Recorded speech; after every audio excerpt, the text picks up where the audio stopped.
Recently আমি আর রিফাত ভাইয়া সিনেমার এপার ওপার যে আমাদের নতুন পডকাস্ট চ্যানেল এটা নিয়ে আলোচনা করেছি যে লায়ন কি হবে কি হবে না।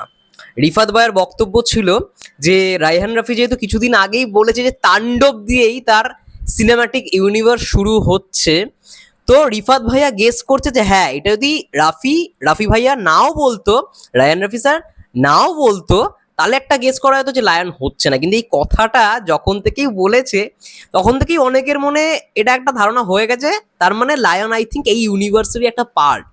এবং সিনেমাটিক ইউনিভার্স শুরু করেছে মানেই সেটা শুধুমাত্র তাণ্ডবে শেষ হবে এমনটা নয়। তুফান একটা ইউনিভার্স, তাণ্ডব একটা ইউনিভার্স, এবং তাণ্ডব ইউনিভার্সের মধ্যেই সম্ভবত হতে চলেছে লায়ন। এটা নিয়ে আমরা ডিসকাশন করছিলাম, কিন্তু আজকে আরও একটা জল্পনা কল্পনা তৈরি হয়ে গেল এবং আরও একটা আমাদের ক্লু চলে এলো যে হ্যাঁ লায়ন হচ্ছে। রাইহান রাফি তাণ্ডবের পরে লায়নই করছে। একদম এক্সক্লুসিভ খবর চলে এসছে আজকেরই আর্টিকেল। যাই হোক, জিদ্দাকে নিয়ে পুরো আর্টিকেলটা লেখা হয়েছে। জিদ্দা যেহেতু রিসেন্টলি নেটফ্লিক্সে খুব জনপ্রিয়তা পেয়েছে, খাকি দি বেঙ্গল চ্যাপ্টার দেখে অনেকে প্রশংসা করেছে, টুইট করেছে, ইনস্টাগ্রামে স্টোরিতে দিয়েছে। বলিউডের কথা বলি বা বাংলা অভিনেতা অভিনেত্রীদের কথা বলি, যাই হোক না কেন জিদ্দার একটা কোথাও গিয়ে পপুলারিটি হয়েছে। এবং এটা নিশ্চয়ই তোমরা জানো, জিদ্দার বিপরীতে যে আর কি অভিনয় করেছে খাকি দি বেঙ্গল চ্যাপ্টারে, পূজা চোপড়া, আহ, সে সে পর্যন্ত বলেছে যে এই জিদ্দার এরকম এত সুন্দর হাম্বলনেস বা এত সুন্দর একজন অভিনেতা সে কোথাও গিয়ে বসও দেখেছে, আবার সাথীও দেখেছে। তার মানে কি, যারা একই সঙ্গে কো অ্যাক্টাররা অভিনয় করেছে তারা বুঝেছে ভাই মানুষটা কেমন, কি ডেডিকেশনের সঙ্গে অভিনয় করেছে। এবং শুধুমাত্র অভিনয়টা যে মানে বাংলার মধ্যেই সীমাবদ্ধ হলো এমনটা নয়, সারা ওয়ার্ল্ড কোথাও গিয়ে জানলো।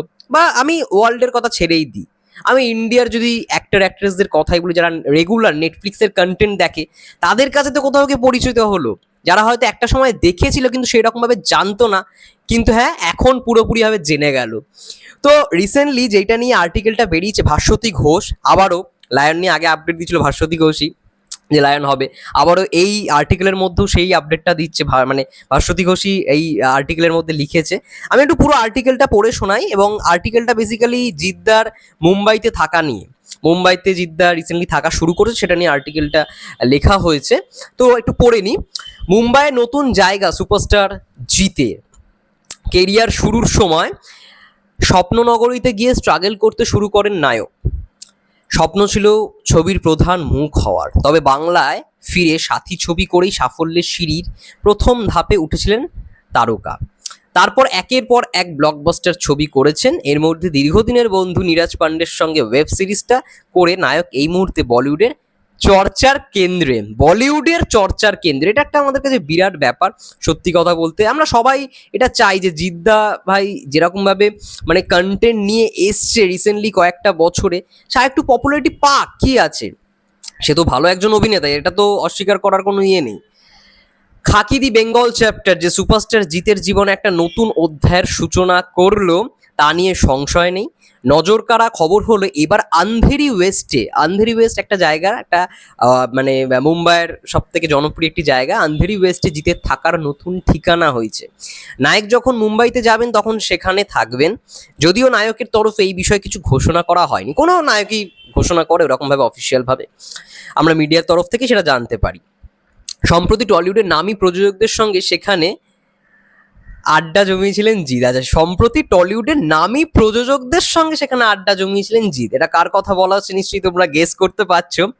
রিসেন্টলি মুম্বাইতে নতুন অফিস খুলেছে এসভিএফ হইচই, অর্থাৎ শ্রীকান্ত মোহতা এবং মহেন্দ্র সোনি। আই থিঙ্ক তাদেরকেই মেনশন করে বলা হচ্ছে যে সম্প্রতি টলিউডের নামী প্রযোজক শ্রীকান্ত মোহতা এবং মহেন্দ্র সোনিজি, তো তাদের সঙ্গে আই থিঙ্ক অফিসে গল্প করতে গেছিল জিদ্দা। লক্ষণীয় এই যে অনেকে বলে না যে এসবিএফ এর সঙ্গে জিদ্দার মানে কেওয়াস, জিদ্দা এসবিএফ এর সঙ্গে কাজ করবে না, যতই কাজ না করুক ভাই সম্পর্কটা থাকাটা দরকার। এখনকার দিনে সম্পর্ক থাকাটা মোস্ট ইম্পর্টেন্ট, কাজ পরে হবে। এই যে নীরাজ পান্ডের সঙ্গে এতদিনের যে বন্ধুত্ব, নীরাজ পান্ডে আর জিদ্দার মধ্যে কিন্তু কাজ নিয়ে কিন্তু সেরকম কিছুই হতো না। জিদ্দা সেটা নিজে বলছে, কাজ নিয়ে কথা তারা বন্ধুর মতো ইয়ে করতো। জিদ্দা চাইলেই তো বলতো যে নীরাজ আমাকে নিয়ে কাজ করে, এই করো। কিন্তু খাকি দি বেঙ্গল চ্যাপ্টার নীরাজ পান্ডে জিদ্দাকে প্রথম খবরটা এটাই দিয়েছিল যে জিৎ তোমাকে এটা করতে হবে। আর বাকি সময় তাদের মধ্যে বন্ধুত্বের যেরকম কথাবার্তা হয়, সিনেমা নিয়ে কথা হয় কিন্তু তারা যে একসঙ্গে কাজ করবে সেটা নিয়ে কখনোই তাদের আলাপ আলোচনা বা এগুলো চলেই না খুব একটা। তো সম্প্রতি মানে মেন যেটা দরকার সেটা হচ্ছে অবশ্যই রিলেশন, মানে সম্পর্কটাকে টিকিয়ে রাখা। তো এটাই বলছে লক্ষণীয় কেরিয়ার শুরুর সময় স্বপ্ননগরীতে গিয়ে স্ট্রাগল করতে শুরু করেন নায়ক। স্বপ্ন ছিল ছবির প্রধান মুখ হওয়ার, তবে বাংলায় ফিরে সাথী ছবি করেই সাফল্যের সিঁড়ির প্রথম ধাপে উঠেছিলেন তারকা। তারপর একের পর এক ব্লকবাস্টার ছবি করেছেন, এর মধ্যে দীর্ঘদিনের বন্ধু নীরাজ পান্ডের সঙ্গে ওয়েব সিরিজটা করে নায়ক এই মুহূর্তে বলিউডের চর্চার কেন্দ্রে। তার সঙ্গে প্রসেনজিৎ চট্টোপাধ্যায়কে দেখা গিয়েছে ওয়েব সিরিজে। প্রসেনজিৎ বেশ কিছু বছর ধরেই অনেক সময় মুম্বাই শহরে থাকেন। এবার হিন্দি ওয়েব সিরিজ, এখানে এবার হিন্দি ধারাবাহিক, ওয়েব সিরিজ না, হিন্দি ধারাবাহিকের প্রযোজনার দায়িত্ব নিয়েছেন। নতুন একটা ধারাবাহিক সিরিয়াল শুরু হচ্ছে, সেটা বুম্বাদাই আর কি প্রডিউস করছে। এবার তিনি হিন্দি ধারাবাহিকের প্রযোজনার দায়িত্ব নিয়েছেন, তাই শুধু ছবির কাজ ছাড়াও বিভিন্ন কাজের সূত্র ধরে সুপারস্টার থাকেন মুম্বাই। জিৎ অবশ্য সাম্প্রতিক সময় মুম্বাই শহরে বেশি থাকছেন, যার পুরোটাই তার নতুন ওয়েব সিরিজ ঘিরে তৈরি হওয়া একটা পদক্ষেপ বলে মনে করা হচ্ছে। নায়কের মুম্বাই বেশি সময় কাটানোর খবরে অনুরাগীরা বেশি বেজায় খুশি। জিৎ এরপর নতুন কোনো বলিউডের প্রজেক্ট করবেন কিনা সেটাই প্রশ্ন, তবে তার কাছে যে একাধিক প্রস্তাব আসতে পারে সেটা আঁচ করা যায়। নায়ক কবে নতুন বাংলা ছবির শুটিং শুরু করবেন তার জন্য অপেক্ষা রয়েছে। রায়হান রাফি পরিচালিত লায়ন ছবিতে দেখা যাবে তাকে। ছবির শুটিং এই বছর শুরু হবে। কবে মুক্তি হবে ছবিটা তা এখনো ঠিক হয়নি এখনো পর্যন্ত। Point to be noted, Raihan Rafi পরিচালিত লায়ন ছবিতে দেখা যাবে তাকে। ছবির শুটিং এই বছর শুরু হবে। যারা ভেবেছিল যে লায়ন হবে না তাদের জন্য বলি লায়ন হচ্ছে, এবং এইখানে ভাস্বতী ঘোষ নিজে মেনশন করে দিয়েছে লায়ন এই বছর শুটিং শুরু হতে চলেছে এই বছরই। এবং আমি যেহেতু এই খবরটা অনেকবার পেয়েছি, আগেও এটা নিয়ে আলোচনা করেছি, ভাস্বতী ঘোষই বলেছে, তাই একটু খোঁজ খবর লাগিয়েছিলাম আজকে সকালবেলা যে অ্যাকচুয়ালি লায়ন হচ্ছে কিনা। তো ভাস্বতী ঘোষের থেকে এরকম কনফার্মেশন এসছে তাণ্ডবের শুটিং শেষ হলেই লায়ন শুরু হবে, এমনটাই আপডেট রয়েছে। আর লায়ন হবে, বাবা মনটা কি যে ভরে গেল। আমি কনফিউশনে ছিলাম, সত্যি কথা বলছি, কনফিউশনে ছিলাম যে লায়ন সত্যি হবে কি হবে না। শুনে ভালো লাগছে যে লায়ন এই বছর শুটিং শুরু হচ্ছে। আমার মনে হচ্ছে রায়হান রাফি একটু বড় রকম ভাবেই ভাবছে সমস্ত কিছুকে, কারণ তাণ্ডবের বাজেট যা ছিল তার থেকে দ্বিগুণ হয়ে গেছে। এবং তাণ্ডবের শুটিং শুরু হওয়ার দিনই বলেছে যে তাণ্ডবের মাধ্যমে সে সিনেম্যাটিক ইউনিভার্স করতে চায়।